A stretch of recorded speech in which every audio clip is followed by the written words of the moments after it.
الحمد للہ رب العالمین والصلاة والسلام علی سید الانبیاء والمرسلین وعلی من تبعہم بإحسان الی یوم الدین اما بعد فاعوذ باللہ من الشیطان الرجیم بسم اللہ الرحمن الرحیم السلام علیکم ورحمۃ اللہ وبرکاتہ۔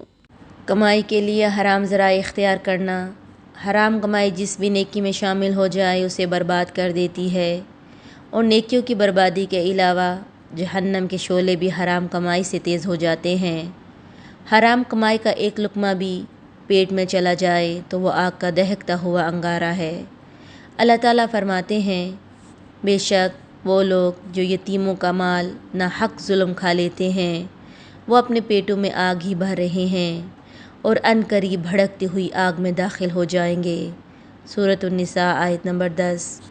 یتیم کا مال کھانا حرام ہے، اور ایسا حرام مال کھانے والا بے شک 5 نمازوں کا پابند اور تہجد گزار بھی ہو تب بھی جنت کے دروازے اس پر بند ہو جائیں گے، یہاں تک کہ سخت محنت سے کی ہوئی نیکی بالکل بے فائدہ اور بے وزن ہو جائے گی۔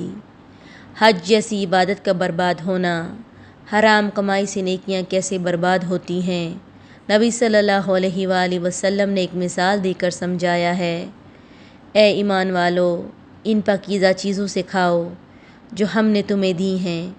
پھر رسول اللہ صلی اللہ علیہ وآلہ وسلم نے ایک آدمی کا ذکر کیا جو لمبا سفر کرتا ہے، گندے حال میں ہے، گرد و غبار میں لپٹا ہوا ہے، اپنے دونوں ہاتھ آسمان کی طرف پھیلاتا اور کہتا ہے، اے میرے رب، حالانکہ اس کا کھانا حرام کا ہے، اس کا پینا حرام کا ہے، اس کا لباس حرام کا ہے، اور اس کی نشو و نما حرام غذا سے ہوئی، ایسے آدمی کی دعا کیوں کر قبول کی جا سکتی ہے؟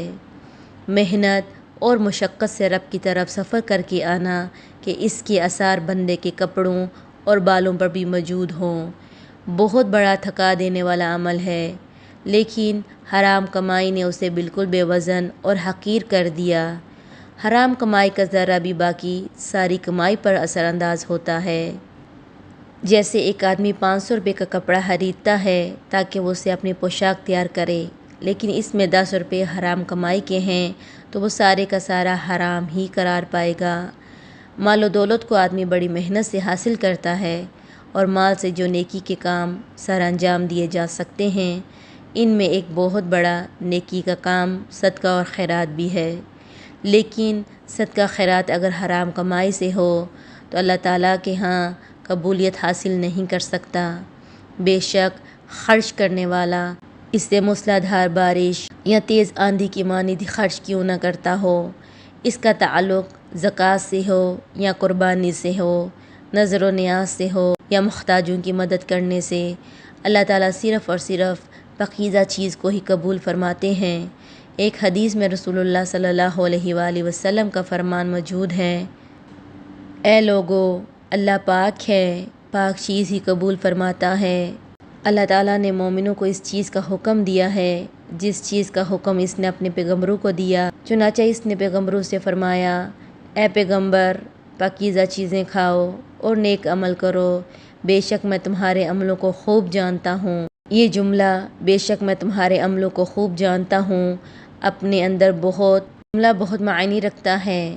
اس کے پیچھے حلال کمائی اور نیک اعمال اختیار کرنے کا حکم دیا ہے، اور پھر اپنی جاننے کی قوت کا اظہار فرمایا۔ مطلب یہ ہے کہ اگر تم اپنی کمائی حرام کی آمیزش اس انداز سے کرو کہ کسی کو پتہ نہ چل پائے، یہاں تک کہ خریدار، گاہک اور کاروبار سے منسلک تمام افراد اس سے بے خبر ہوں، پھر بھی میں تمہارے اعمال کو جانتا ہوں۔ تم اگر ایک برا عمل دروازے بند کر کے سب سے چھپا کر کرتے ہو کہ تمہارے ہمسائے بھی اس سے بے خبر ہوتے ہیں، یہاں تک کہ تمہاری بیوی بچوں کو بھی نہیں پتہ، لیکن میں تمہارے اس عمل سے بھی واقف ہوں۔